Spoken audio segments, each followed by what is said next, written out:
primeira coisa é te agradecer por você contribuir com a pesquisa. Para mim é muito valioso. No começo dessa pesquisa, ela passou por disciplinas na universidade e eu fui arguído, né, no que diz respeito a inserir mulheres ou não na pesquisa, que era uma coisa que eu não conseguia enxergar a pesquisa sem mulheres, Legal. né? E eu fui questionado assim, tipo, em que medida meu trabalho seria na totalidade um trabalho de gênero, né? E conforme o trabalho foi caminhando, eu e meu orientador, nós chegamos à conclusão de que nós vamos trabalhar sim com skatistas mulheres. E agora vai ser interessante no Quilombo, porque nós fizemos duas mulheres na sequência. Então isso é uma coisa Eita, inédita pra gente. que Então a primeira legal. coisa é te agradecer. A segunda coisa é a seguinte, eu queria começar fazendo um exercício de memória com você. Você já introduziu um pouco o que eu quero trabalhar no carro quando a gente vinha para cá. Eu quero que você diga para mim onde é que, qual foi o primeiro estímulo que te levou a andar de skate e como é que você conseguiu o seu primeiro skate. Eita. Meu estímulo, na verdade, foi através de um amigo pequenininho da creche. Da Da creche? creche. Assim, minha mãe ela é professora, pedagoga. Pedagoga. Então, tinha uma equipe da creche onde haviam várias crianças que eram filhos das tias da creche. Aí, de final de semana, a gente também estava junto, porque elas se reuniam, a gente automaticamente se reuniam. Aí, o Ronaldo, que é o filho da tia Jo, ele tinha um skate que ele tinha ganho e ele deixava todo mundo usar. Tanto que tinha uma rua do EMEI que depois eu fui estudar ali no Lausanne, que eu sou da Zona Norte, eu sou do Tucuruvi. Aí minha família é sempre Zona Norte, a maioria. E daí foi nisso. Eu comecei no skate antes de entrar no prezinho, assim. Daí a É minha primeira experiência mesmo? foi em Nossa. ladeira, por isso que eu gosto de ladeira bastante, assim, gosto de Aham. rua bastante. E foi muito emocionante para mim. Eu lembro da sensação, lembro da gente junto. Aí tinham meninas também, tanto que para mim o skate nunca foi separado assim, menino e menina, era uma brincadeira. Uhum. Aí depois, crescendo, que eu fui vendo essa distinção, que tinha mais menino, que para mim era indiferente, porque eu sempre fui tratada com muito respeito. Isso eu quero enfatizar, porque sempre teve muito respeito. Nunca fui desrespeitada pelos meus amigos skatistas, ou não. As pessoas que eu sabia que não iam gostar, eu já nem estava perto. Então, o skate para mim eu tinha uns 5 para 6 anos quando eu comecei a andar de skate. 5 para 6. Foi antes do prezinho, porque daí eu lembro dessa memória. Ele ganhou o primeiro skate e ele deixava a gente usar. E Ah. tanto que daí, para eu ter meu primeiro skate, eu fui mais velha. Você se lembra do seu primeiro skate? Como é que você ganhou? Sim, não, eu comprei. Você comprou? Na minha família eu sempre fui proibida de ter skate. É mesmo. É. Daí eu não sei se é por conta daquela história que eu te contei, familiar e Certo. tudo, para não levar muito para esse lado. Ah, Então, eu não sei se por isso, mas eu sempre fui proibida de ter skate. sei. E como é que você rompeu essa fronteira? É que eu Você se sempre fui, lembra? eu Sempre sempre fui foi. reaça. Eu nunca tive nem aí para a opinião da minha família. Então, isso, Sei. eu lembro de eu só crescer. Minha opinião, minha personalidade nunca mudou. Sempre fui questionadora, sempre fui uma pessoa que parava, tava todo mundo indo dançar o tchan, tava ouvindo um Marcelo D2 da vida, ouvindo Planet Hemp, Charlie Brown Uhum. Jr. Eu sempre fui mais pro lado porque eu já pensava diferente. Sei. Não sei, é skate. Skate, É, né? porque eu lembro que nas minhas férias eu sempre estava em contato com skate, sempre que eu me quebrei muito. Todas as férias eu sempre passava algum tempinho, eu tava de gesso, tava de tala, que eu não tinha skate, mas eu usava skate da galera do prédio que eu morava, que os meninos tinham skate e tudo mais. Então eu sempre tive amigos que tinham skate e me deixavam usar. Eu Tá. nunca, eu fui ter skate, eu era maior de idade já. Ah, é? É, Eu tinha uns 20 e poucos anos, na verdade. Ah, é? E daí foi quando eu comprei meu skate, eu fui atrás. Então, pra mim foi a conquista, porque era muito caro. Primeiro, para eu investir, porque eu preferi sempre investir em estudar e tudo mais, fazer meus cursos, as coisas. E quando eu fui para comprar o skate, foi aquele investimento que eu sabia que ia ser uma preciosidade. Tanto que era um bem que eu carreguei durante muito tempo ele comigo, assim. Eu não cheguei a ter um skate tradicional, é um tubarãozinho laranja que ficou comigo anos, assim, da Globe. Eu tenho ele até hoje. Você tem ele? Tenho, ele só. Eu conservei o máximo que eu pude, mas teve uma época que eu morei em Cotia, na Granja, que ela. Eu era a única preta do bairro, daí teve uma velha uma vez eu na rua, ela veio pra cima, só deu tempo de eu pular pra eu não ser atropelada, ela atropelou meu skate, ainda parou. Ela veio pra cima de automóvel? É. Nossa. Ela ainda parou, queria que eu pagasse o carro dela, eu falei, tá, o bairro é todo filmado. Você que vai ter que pagar uma indenização pra mim, porque você quase me matou. Ela pegou, me xingou pra caramba, entrou no carro e foi embora. Nossa, que Então foi bem pesado. Tá aí bom. Depois disso eu dei uma traumatizada, daí parei um tempo, daí depois um amigo deu skate, deu um shape pra mim, que daí eu falei que tava fazendo muita falta, tudo que eu tava morando lá. Aí eu fiquei com esse shape.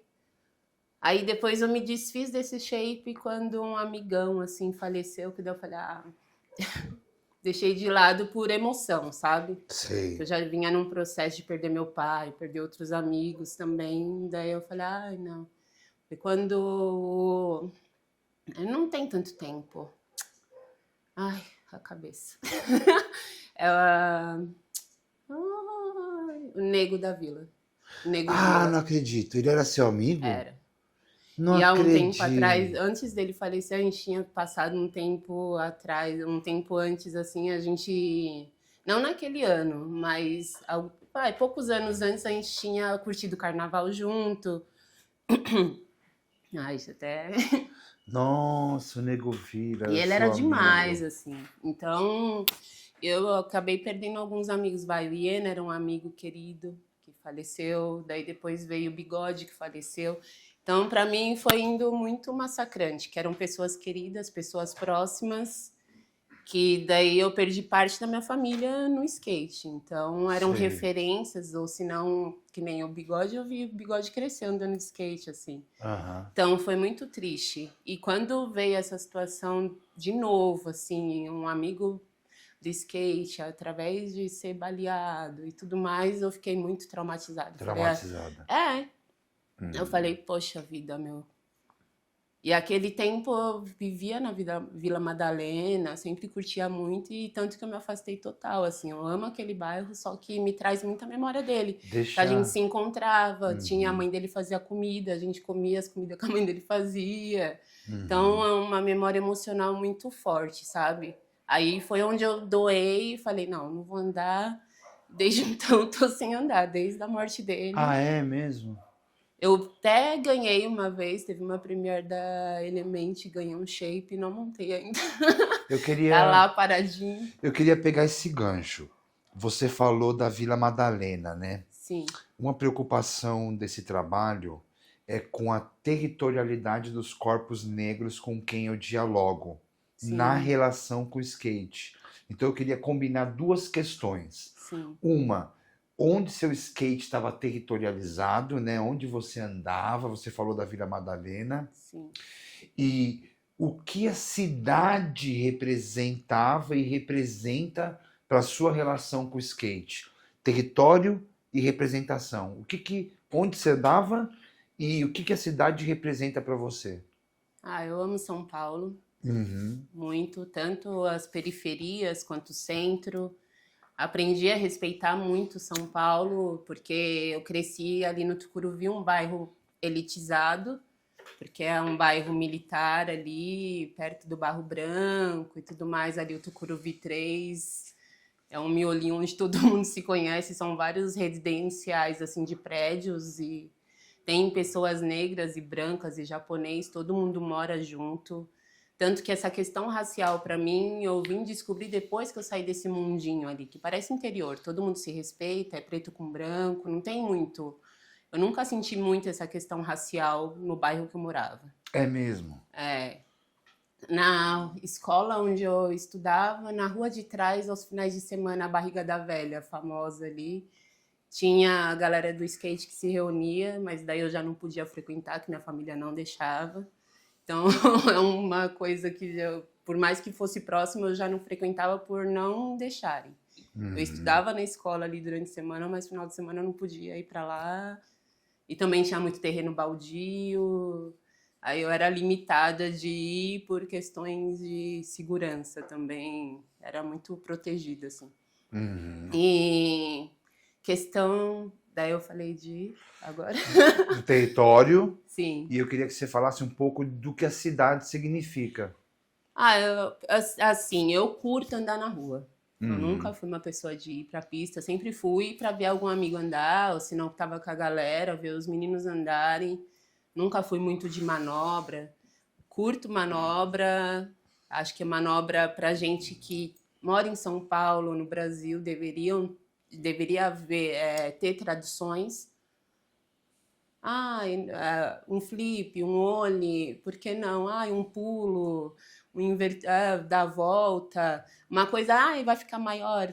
Vai ficar maior, só que a pessoa que mora na periferia vai entender o que está acontecendo. Eu acho que esse acesso, assim, pelo menos o tempo que eu morei na periferia, quem andava de skate, eu já morei em Taipas durante muito tempo e lá tem skatista.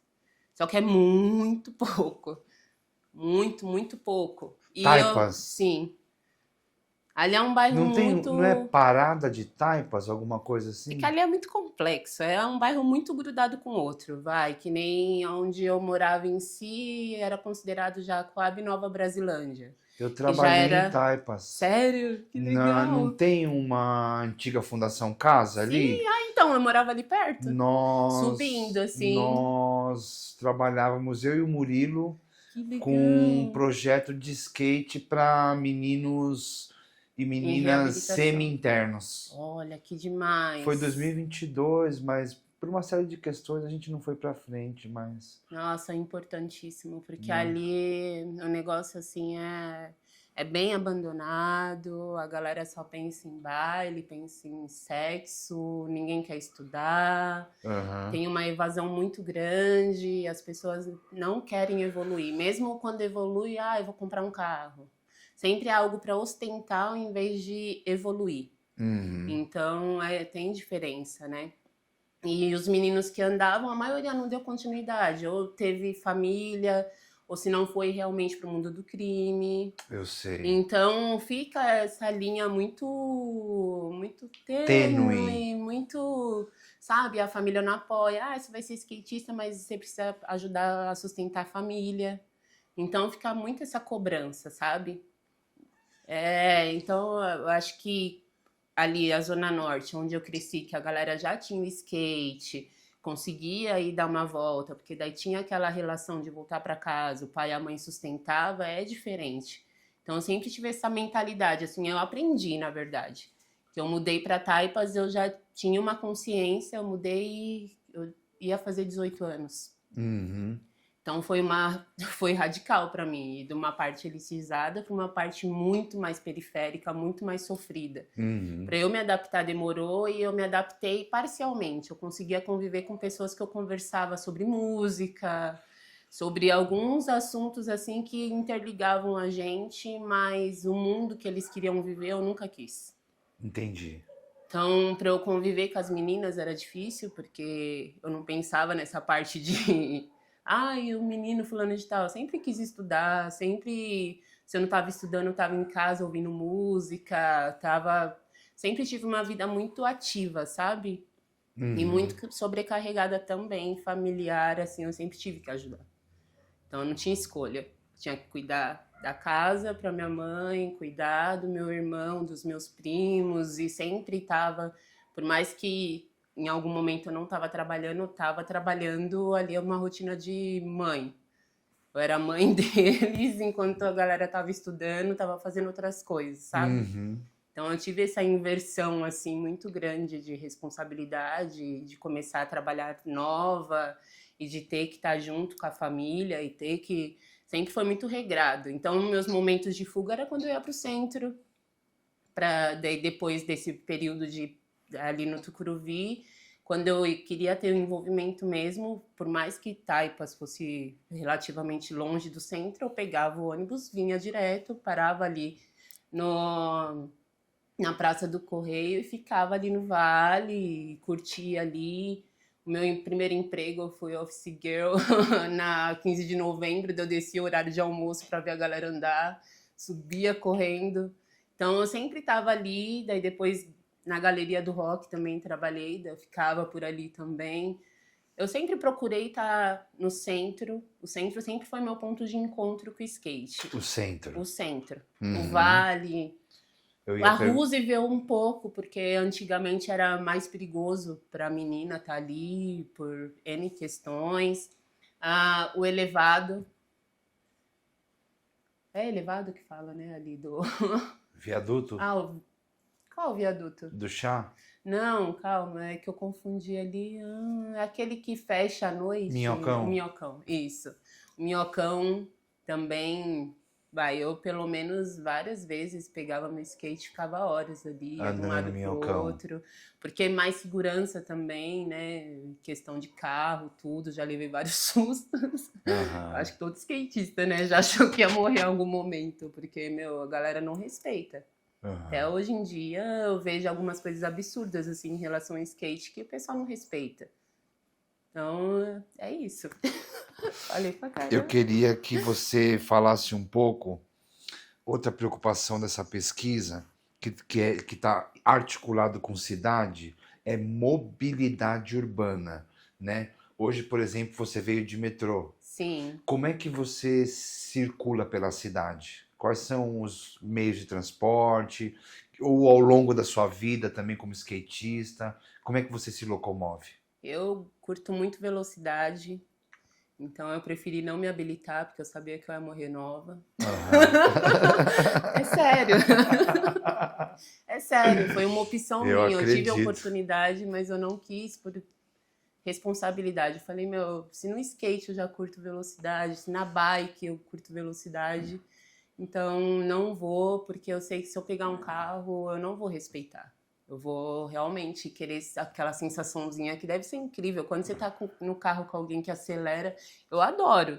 Só que tem que ser alguém que confio muito, tem que ser piloto mesmo. Uhum. Então, assim, minha mobilidade, eu tenho bike que tá lá parada, coitada da minha filha. Skate, pra mim, em certos momentos, sim, foi mobilidade. Aí depois eu dei essa pausa. Porque onde eu ia, eu sempre levava meu skate. Tô indo trabalhar e depois eu vou ter um tempinho. Levava. A bike? O skate. O skate. Bike, eu já fui trabalhar uma época de bike, só que eu tava sem capacete. Teve um dia que eu levei um susto, daí eu falei, não vou andar sem capacete. Aí foi onde eu afastei minha bike um pouco. Aí eu tenho que até dar um up nela, tá lá, só a carcaça. E transporte público, eu curto muito caminhada. Uma caminhada para mim de 1 hora, passa rapidinho, minha cabeça trabalha muito bem na caminhada. E ônibus, metrô, adoro. Funciona muito bem, eu curto o transporte público em São Paulo, embora poderia ser bem melhor para o valor que a gente paga. Uhum. Mas eu acho que funciona muito bem e para mim eu curto. Uhum. Porque eu vou de extremo a extremo com uma facilidade muito grande. Eu tenho família que mora na Zona Leste. Se eu descer em Guaianazes, pegar um ônibus, eu tô na cidade de Tiradentes, que é onde tem uma galera. Que nem minha mãe mora ali na Zona Norte ainda. Se eu desço no Jaraguá, eu consigo visitar minha mãe e meu irmão, que moram próximos. Só um parêntese. Você falou do Lausanne. Sim. Você lembra... Você chegou a pegar... Eu acredito que você seja mais nova do que eu, mas você já chegou a pegar a época da pista ZN? Você era muito nova? Que fica onde? No Lausanne, Parque Lausanne. É uma que é na reta ali depois do Bergamini? Não existe mais. Não existe? Não, então não peguei. Não pegou, né? Nem de memória, assim? Não. De memória, não. Muito, muito conhecida, muito cultuada pelos skatistas, assim, da década de 90? Vai ver minha tia, sim. Pode ser. Pergunta pra ela se ela conhecia ZN Skate Park. Vou perguntar. Depois você me manda um inbox. Vou perguntar.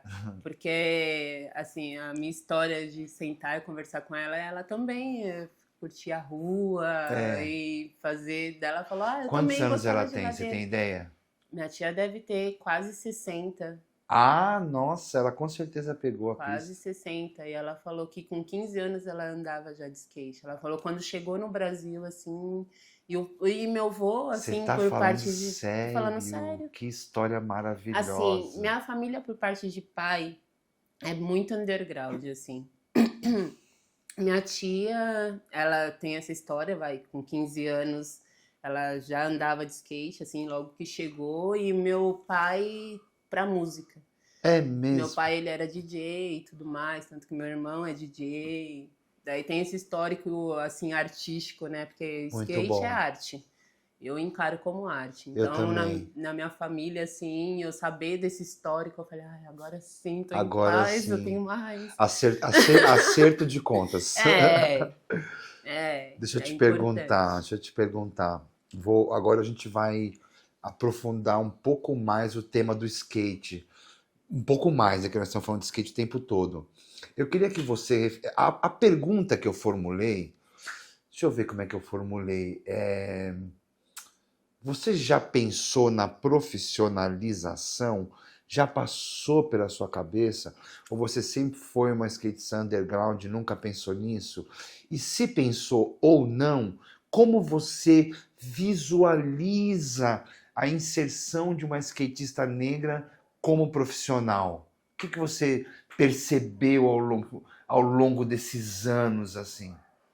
Primeiro que eu nem sabia da possibilidade de se tornar profissional. Eu vim descobrir depois, quando eu tive contato com uns amigos que tinham o processo profissional e tudo mais, e me explicaram um pouco como funcionava.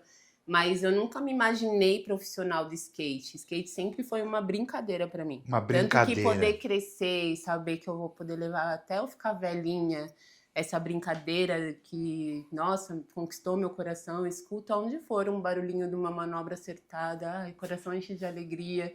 Aham. E ouvir o barulho da rodinha, assim.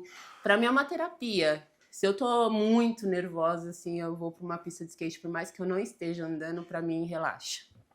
Aham. Então, eu nunca imaginei profissionalmente, nunca fui atrás, nunca... Porque eu nunca tive desejo por não saber como. Por não saber como. Então nunca me despertou saber como eu poderia ganhar dinheiro fazendo algo que eu amo. Tanto que as outras coisas artísticas que eu sempre curti, eu sempre fui estudar, porque eu sempre quis desenvolver. Mas a parte profissional de skate eu nunca fui atrás por não saber como. E quando eu soube, já não achava que era prioridade, porque eu estava investindo em outras coisas. Tá. Então, foi isso. Mas amo skate, assim. Muito bom, muito bom. Adoraria um patrocinador. Nós estamos buscando pro Quilombo. Amém, logo, logo. Merece. Existe um conceito que ele foi... São dois, na verdade. Que ele foi formulado pelas feministas negras, que ele é o conceito de interseccionalidade. A interseccionalidade, para dar, né, não que você não tenha ouvido falar dele, mas para a gente poder introduzir a conversa, é uma espécie de articulação da classe social com a raça e a etnia e o sexo e o gênero, entendeu? Uma articulação dessas três dimensões. E a antropologia chama isso de marcadores sociais de diferença. E são elementos da opressão na sociedade capitalista.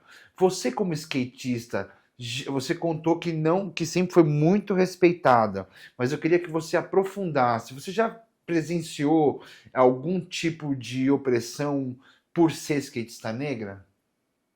Ah, de verdade não. Não? Não. Ah, tá bom, que bom. Graças a Deus, Que assim, bom. a galera que eu sempre andei, sempre tive o respeito, empatia, nunca É, rolou assim. sempre se Porque eu sentiu sou, acolhida. porque eu sou uma pessoa que tem uma personalidade muito forte. Se Aham. rolasse, eu ia já debater com a pessoa, ia falar mal da pessoa pra todo mundo. Então, eu já ia expor isso, sabe, de forma clara. Sempre rolou um respeito realmente incrível. Tanto que teve uma época ali no Tucuruvi, depois que eu, nesse período que eu tava trabalhando no banco e tudo,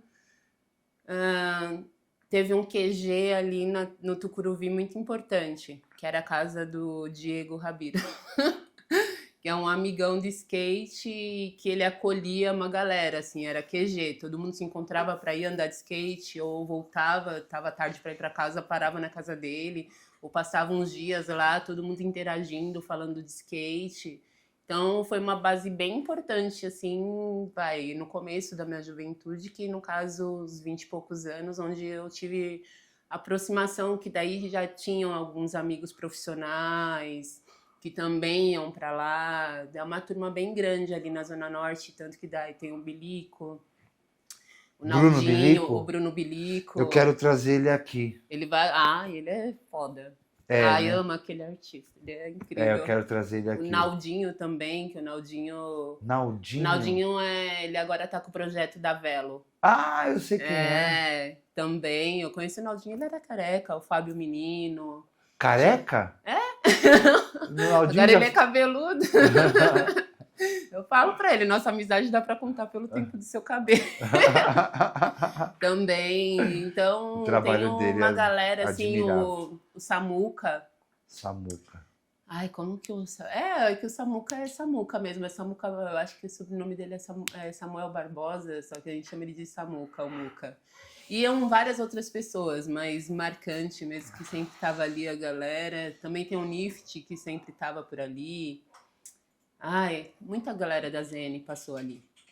Tá Muita certo. mesmo. Aí, então era importante, QG. sim, porque era o apartamento dele, né? Na verdade, ele abria as portas pra galera, assim, que ele morava sozinho na época, então ele abria, a gente ia, ficava as temporadinhas, passar alguns dias lá era importante e rolava esse respeito. Nunca teve nada invasivo, era assim, o pessoal sempre muito amigo, muito irmão, muito um ajudando o outro, cada um levava alguma coisa para comer, ficava a madrugada inteira ouvindo música, falando de skate, vendo vários vídeos de skate. Aham. Então, foi importante para fortalecer, sabe? Tipo, ai, sou respeitada, só tem menino, mas tudo bem. Meu, que importante você Então, dizer isso. mas a minha família morava próxima. Daí, ai, a Adriana, doidinha, tá lá na casa do Rabino, fazendo o quê? Tanto que ele conhece minha família, assim. Daí pra galera entender quem ele era, eu aproximei e passou, daí minha avó adotou ele, aí ficou Aham. da família. Mas foi muito importante ter essa base, porque em vez de às vezes estar lá no meio da família, eu tava ali na família do skate. Tá bom. E olha assim, você terminou justamente com o que eu ia te perguntar agora. Ah, Então eu vou te pedir para você aprofundar isso. ai, meu Deus. Ou então me dizer alguma coisa. Vamos ver. Não, Você- pode o aprofundar, que fica em você paz. acha da expressão o skate é uma família? É uma família mesmo, né? Família você briga, você se afasta, né? Tem as talaricagens. Tanto que eu considero família. Você considera família? Considero. Já Tá teve amiga certo. skatista que já me salvou de coisas furadas, que nem eu te falei, o Fernando Granja. Já me ajudou a sair de relacionamento tóxico. Já tive a base do Diego, que sempre foi um amigão, sempre também teve muito presente na minha vida. O Iena também era bem próximo, aprendi muita coisa com ele, muita coisa, muita coisa. Então, perder ele para mim foi um O Iena, baque. né? Para mim, o primeiro pareceu um murrão no estômago, assim, Foi muito complicado, porque ele realmente chegar na Roosevelt e não ver ele nunca mais, para mim é sempre uma dor voltar ali. Calma, deixa eu...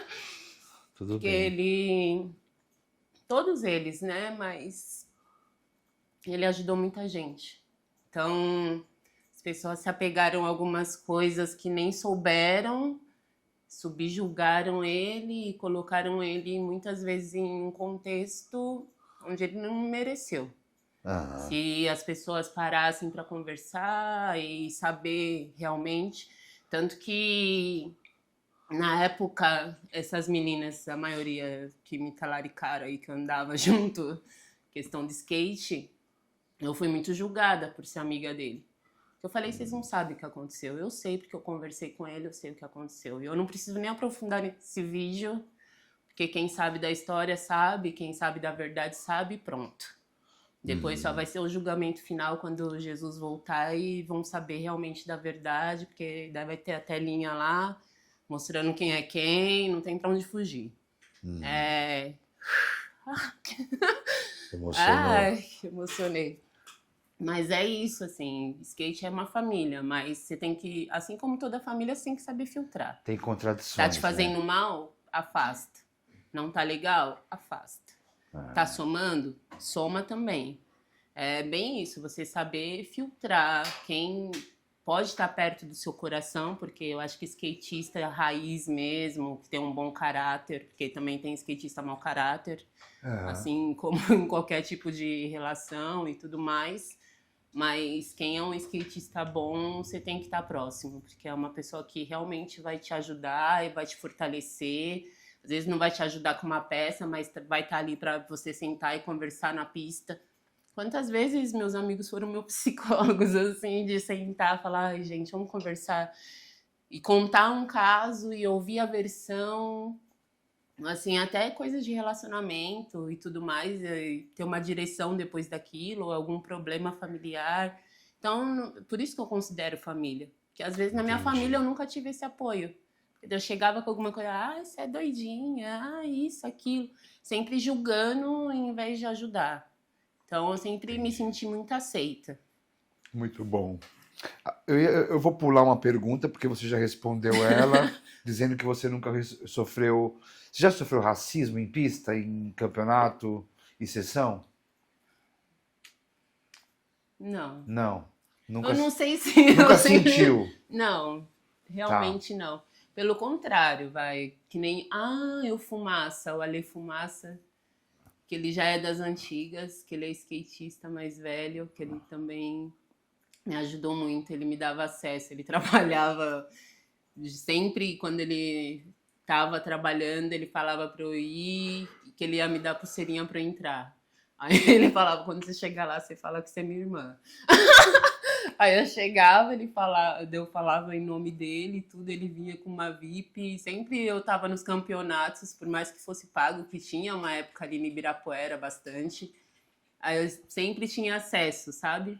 Então eu nunca tive esse problema, assim, de ser julgada, não, essa parte, Muito bom. se tivesse, eu falaria, porque essa questão racial pra mim é muito importante. Eu tenho uma última questão e depois eu queria abrir um diálogo com você. Como é que você percebe que a mídia do skate lida com a negritude nesses seus anos como skatista, assim? Muito mal, né? Você acha? Muito mal. Porque se fosse mais divulgado de igual para igual, é que não há igualdade. Igualitário? Isso, não é igualitário em nada, né? Pra gente que é preto, a gente sabe que nunca vai ser. Vai ser uma luta constante para sempre. Tanto que eu sou uma pessoa que eu sou a favor de mistura, sim, porque a hora que todo mundo tiver o mesmo padrãozinho de cor ali, acabou. Aí vai acabar o racismo. Fora isso, enquanto, o meu tom de pele, ficar subjugando, eu acho errado. E dentro do skate, essa questão tem. Porque, um amigo que eu acompanhei desde o comecinho, que tá até fora, que, eu amava ir pra Roosevelt ver andar, o Thiago Lemos. E ele é um cara preto que tá fora e teve uma ascensão, daí tem o Gabriel Fortunato, tudo, mas poderiam ter muitos outros. Tem muita gente boa que não teve a oportunidade de se tornar profissional porque não teve apoio de marca. Aí tem que abandonar, tem que trabalhar, tem que deixar sempre o skate em último lugar, sabe? Ao invés de ser um profissional, daí passa a ser um hobby, daí a pessoa desanima. Então, vai ter uma sessão hoje, pô, tenho que trabalhar, não dá pra eu ir. Vai ter um evento, não dá. A pessoa sempre prioriza se manter. E se tivesse realmente esse respaldo de estar na mídia e tudo mais de forma igualitária, seria muito mais fácil. Então, quando alguém vem e fala, eu falo, não, dessa parte tem muito racismo. Porque se toda a capa fosse, tipo, intercalada, esse mês é um cara branco, esse mês é um cara preto, que nem as outras etnias, eu acho que já tem uma certa abertura maior. Um cara japonês, um cara assim, já tem uma abertura. Porque às vezes um cara japonês, para ser um skatista, ele teve apoio dentro de casa. Um cara preto, não. Ele teve que abrir mão ali de algo muito importante, às vezes comprar um tênis para comprar um skate. Aí ele compra o skate, daí ele não tem o tênis, aí ele tem que comprar o tênis, aí ele tem que comprar uma calça mais resistente para andar de skate. Então ele leva 6 meses para conseguir ir para uma pista. E quando você tem um apoio, um respaldo em casa, você consegue isso mais fácil. Então quando você tem mais facilidade, você consegue ter uma ascensão mais fácil no skate. Entendi. Não tem essa, não tem como você falar que não. Skate é dinheiro, skate é caro e vai ser caro para sempre porque é muito caro tudo de skate. Então essa parte de acesso e tá na mídia e tudo mais tem a ver sim com questão racial. Eu queria que você falasse um pouco para a gente concluir. Você é artista. Sim. Porque você disse ainda há pouco que o skate é uma arte, né? Sim. E você acabou virando artista. O skate teve influência, não teve? E se teve, conta um pouco o que você faz como artista, o que você fez. Vamos fechar com você falando um pouco de arte. Ai, meu Deus. Eu sou uma apaixonada pela arte. Eu amo música desde... Ama música? Música pra mim, eu acho que é a base de tudo, tanto que você vai ver um vídeo de skate, sempre tem música. Se ele tiver sem música, acabou o clima do vídeo, acabou o seu rolê também, porque a música, quando você tá andando de skate, é um relaxamento, é um momento de meditação. Eu encaro o momento de meditação, e meditar é uma arte, né? Você saber respirar ali em cima de skate, se equilibrar, ver a sua volta, e o ritmo que você vai, é o seu ritmo. Tanto que eu nunca liguei pra opinião, tá remando torto, tá? Eu já ferrei muito meu pé, então hoje em dia, quando eu sinto segurança em um e outro, eu ando com os dois, então fica meio capenga às vezes, mas foda-se a opinião alheia, é meu rolê. E por ser uma arte, eu acho que cada artista tem o seu jeito de dar aquela pincelada no skate. E a arte, pra mim, o skate tem muito a ver. Música, principalmente, porque eu lembro que desde nova, quando eu soube que o D2 e uma galera do Planet Ramp era skatista, pra mim foi o Black Alien. A galera foda de skate, eles são demais, né? Daí depois teve o Chorão, que também é verdade. Incrível. Chorão. Aí eu me identifiquei e fiquei muito nessa base, assim. Eu nem fumava maconha, nem nada. E já era taxada de maconheira por gostar deles. Esse maconheiro, esse fedido do D2. Já ouvi muito isso. Nossa. Já, dentro da minha família. Nossa, que triste. Já ouvi. Então, ser taxada por algo que é arte, pra mim, nunca teve diferença. Nunca deixei de gostar por isso. E as outras coisas foram evoluindo, que nem arrumar o cabelo. Eu sou formada pelo Senac hairstylist e maquiadora, que eu fui atrás de ter o melhor que eu podia dentro da área, porque eu sei que isso influenciaria também questão... O racial já vem primeiro. Se você apresenta um diploma que tem uma potência maior, já dá uma quebrada um pouco no povo. Então eu sempre fui atrás de sempre estudar coisas e fazer o melhor que eu podia. A parte de cabelo e maquiagem sempre me atraiu, assim, desde sempre. Daí quando eu tive o incentivo da minha avó, que foi minha maior apoiadora, Dona Marlene Magdalena, que me apoiou até financeiramente, assim, ela me ajudou muito no curso, porque não foi fácil fazer. Andei muito, tipo, de Taipas até a Lapa. Nossa. E de volta, para fazer o curso. Quando não, eu tinha que ir da Lapa.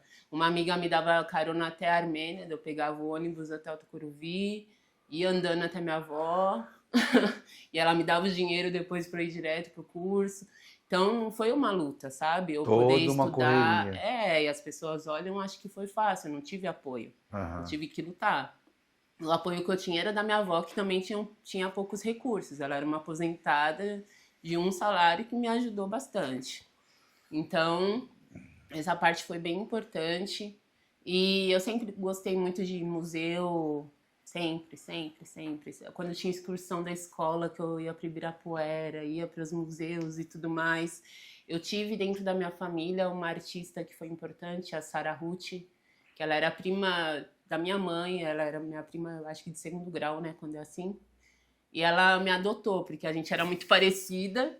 Ela é falecida já hoje em dia. E ela me adotou porque ela viu que eu gostava de arte. Então, ela foi coordenadora do Museu Afro-Brasileiro uma época. Foi onde eu tive um curso extensivo com ela.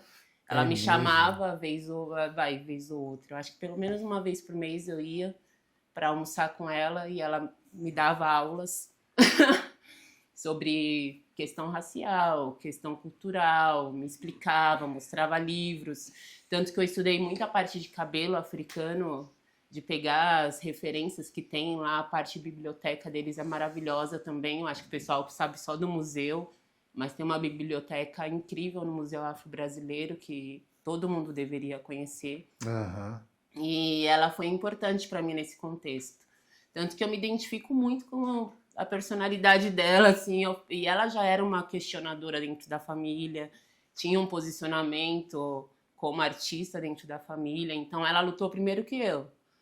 Eu tô vindo agora reforçando isso e a gente realmente tem a personalidade parecida, o jeito e tudo mais, mas não forçado, mas porque ela me passou, eu repasso isso e eu acho importante a arte. Sem arte a gente não vive. Eu, pelo menos, não consigo viver sem arte. A arte é muito importante para mim e a questão da música e museu e cabelo, maquiagem, tá tudo interligado. Uhum. Filme, adoro, sou apaixonada por filme.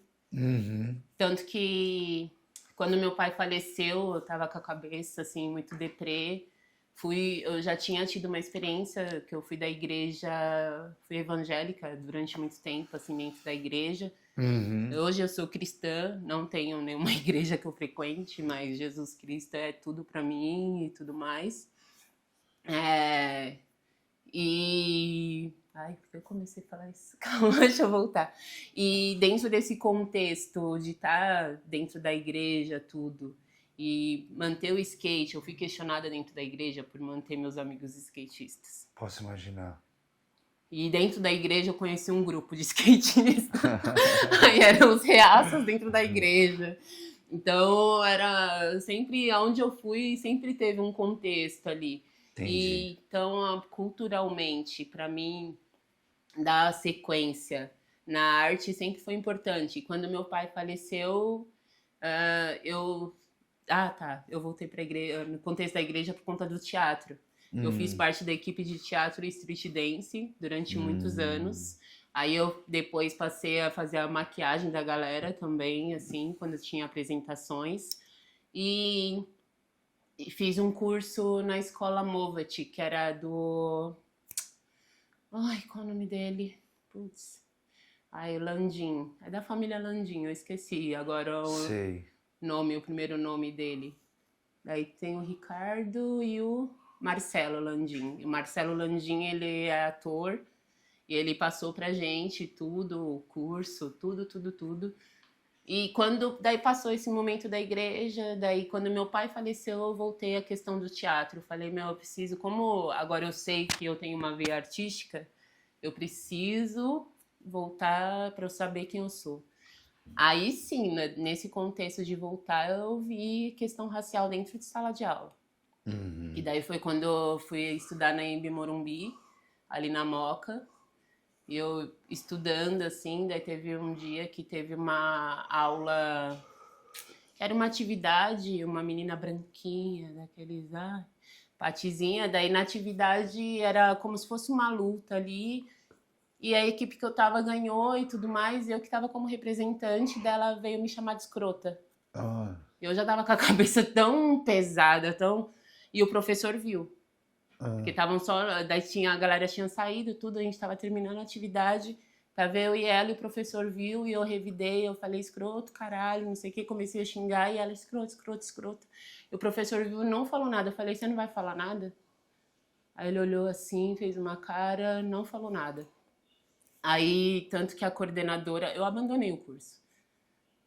Aí a coordenadora do curso ficou me mandando e-mail, ficou tentando falar comigo para entender, porque eu tava indo bem e eu falei, meu, não vale a Abandonou. pena. Não vale a pena, porque se eu vou, eu sabia que se eu voltasse no dia seguinte a pegar Ia ela, dar problema. ia dar problema.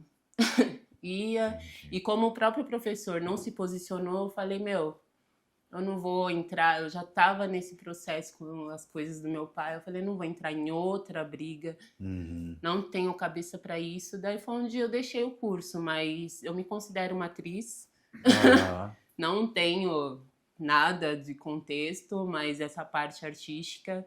E teve uma experiência que eu tive em Floripa, fora as coisas que eu sempre escrevi minha vida inteira e compus, que é o que eu pretendo e vou gravar num futuro breve, que foram composições de quando eu tive essa oportunidade, um ano antes do meu pai morrer, eu fiquei uma temporada em Floripa, maravilhoso, não sofri preconceito lá. É mesmo. Fiquei num bairro totalmente skatista, assim, surfista, galera da paz, os velhinhos, a Eu galera do morei em bom dia, boa tarde, boa Florianópolis. noite. Você curtiu? Não. Eu fiquei ali no, eu fiquei ali no Rio Tavares. Rio Então eu fiquei Tavares. praticamente numa vilinha ali que é bem escondidinha. Bem, eu não sei se só aquela galera que é de boa, todo mundo que Pode eu ser. falo. Ah, nossa, galera. Então ali eu não senti, era a servidão. É uma última rua que dá já pra praia, assim, Sei. que ali era maravilhoso. Eu vivi momentos incríveis, Que bom. sabe? Então, para mim, foi uma experiência super válida e Super foi onde válido. vieram essas composições que, para mim, são Composições. as mais importantes, assim, de coisas que eu compus, que eu entendo que é uma responsabilidade minha expor isso. É difícil falar em termos de gênero, assim, mas tem algum estilo? É samba? É reggae? O que você escreve assim? Você escreve? Meu, é muito misturado. Não dá para Tanto que, classificar, né? enquanto eu não consegui colocar um acorde, alguma coisa, em Floripa eu tive a oportunidade de ainda ter o apoio de um maestro, que era da família da mãe de um amigo, do amigo que eu fiquei. A mãe dele foi passar uma temporada em Londres com a filha e eu fiquei na casa, eu, o Amon e a Nina, que era o cachorro e a gato. Aham. E o gato, né, na verdade, a cachorro e o gato. E foi onde eu tive a oportunidade. Fiquei com uma casa da hora pra ficar sozinha. E eu nunca tinha tido essa oportunidade, porque sempre eu tava entre minha família. Porque eu ainda morava com minha mãe, e eu sempre tava com a minha mãe, eu tava na casa da minha avó, ou meus tios, era tudo muito cuidadinho. Então eu nunca tinha tido a experiência de estar meio que morando sozinha. Viajar Entendi. sozinha, sim, mas morar sozinha ainda não. Entendi. Então, quando isso aconteceu, foi mágico pra mim, assim, me Sei. abriu um portal e lá é foda, me abriu um portal pra várias conexões, pra muita coisa. Então, quando veio a música, algumas já vieram com melodia, Algumas já vieram com já, melodia? Olha já. só. Então, tem samba, tem algumas que eu não sei que tipo de acorde vai ser, tem outras que são só escritas, então eu não sei como vai ficar quando colocar algum ritmo. Eu já Sei. tentei algumas parcerias, mas não rolou. Assim, é um ambiente muito machista. Eu tenho uma pessoa, um artista que já tá num nível legal, que falou que quando eu tiver com a demo e tudo, eu só entregar pra ele que ele vai me ajudar, mas a questão é tá com a demo. Tá com a demo, né? Hoje em dia eu já conseguia, um amigo que me indicou outro, que eu consigo ter essa conexão maior de pegar e poder sonhar mesmo, porque daí agora eu sei quanto vai me vai ser o valor, o investimento que eu vou fazer para tudo estar pronto e depois seja o que Deus quiser. Mas eu sou muito perfeccionista. Eu gosto de música boa, então eu quero fazer algo bom.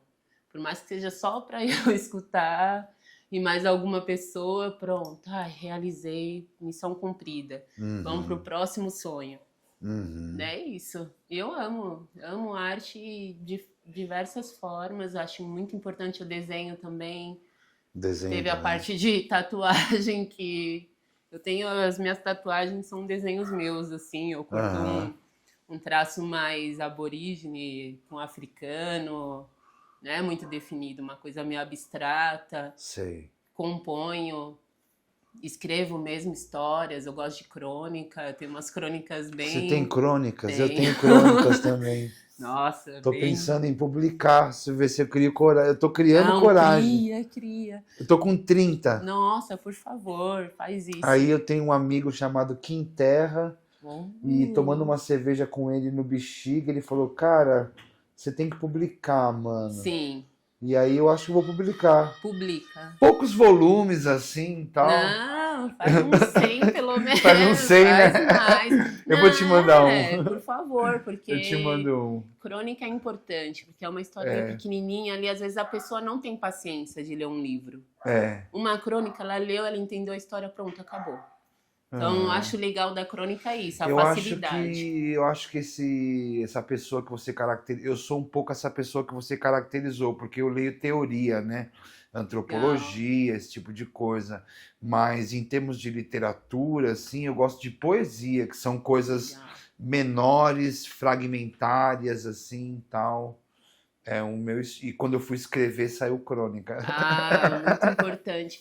E assim, eu por ser dislexia, eu tenho dificuldade em continuidade. Então, tem algumas coisas que, se eu tô lendo um livro, dependendo da complexidade, eu tenho que voltar 10 vezes para entender. Eu sei. Aí eu li uma página, eu tenho que voltar, ai meu Deus, eu esqueci, deixa eu voltar aqui para eu ver o que aconteceu, que eu não lembro mais, ou senão eu não entendi a palavra, eu nem vi essa palavra e já tá comentando dessa palavra. Então, a leitura longa para mim, ler um livro, dura 1 mês, 2, eu tenho que mastigar aquele livro. Então, uma crônica é muito mais fácil, uma poesia, uma música. Então, tem algumas coisas que acabam sendo mais importantes, assim, para mim. Eu tenho facilidade em memorizar. Então, se eu memorizei, beleza. Mas para leitura, eu preciso entender. Entendi. Então, a parte de entender, para mim, já é mais complexa. Tanto que numa conversa, dependendo se o tema for muito... ou a forma da pessoa falar for muito complexa... Eu não entendi. Repete pra mim, por favor. E se a pessoa não tiver paciência, é problema dela. Porque se ela me deixar sem entender, ela vai perder a conexão comigo. Porque eu preciso entender mesmo. Quando eu não entendo o assunto, não faz sentido. Muito bom. Eu preciso raciocinar aquilo e de forma clara, sabe? Se ficar dúvida, não dá. Não dá. E o fato de memorizar me ajudou a passar muito de ano. Eu apresentei vários trabalhos de escola. Então, sempre foi importante para mim esse contexto, sabe? Muito bom, adoro. E leitura é muito importante para mim, eu gosto de ler. É uma coisa que eu acabei criando um hábito, sabe? Por mais que seja algo às vezes fragmentado e tudo mais, é importante a leitura. E a leitura salva a nossa mente, assim, porque tem coisa que você vai ler que vai marcar a sua vida e vai te abrir um outro caminho, vai te levar para outras esferas, assim, e às vezes você fica com aquilo, você pensa dias, ou horas, ou anos, enquanto você não realiza, ou se não se desafia, que a leitura tem muito disso, a leitura te desafia, né? A ser uma pessoa melhor, ou se não vê o que você não quer ser. Tem muitos extremos. Adriana, eu queria te agradecer pelas suas reflexões, por contar um pouco da sua história de vida, por articular seu pensamento no que diz respeito a todas as questões de pesquisa que eu coloquei. E muito obrigado. Obrigada a você. Obrigada um abraço. A você. Muito Sem importante a palavras. sua pesquisa. Ah, poxa vida. Muito importante, muito bonita. Corte. É isso.